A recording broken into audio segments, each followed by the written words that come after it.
أعوذ بالله من الشيطان الرجيم. بسم الله الرحمن الرحيم.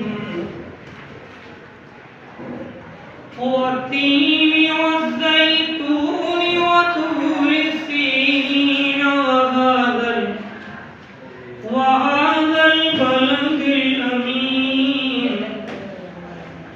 لقد خلقنا الإنسان في أحسن تقويم ثم رددناه أسفل سافلين إلا الذين آمنوا وعملوا الصالحات فلهم أجر غير ممنون. فما يكذبك بعد بالدين. أليس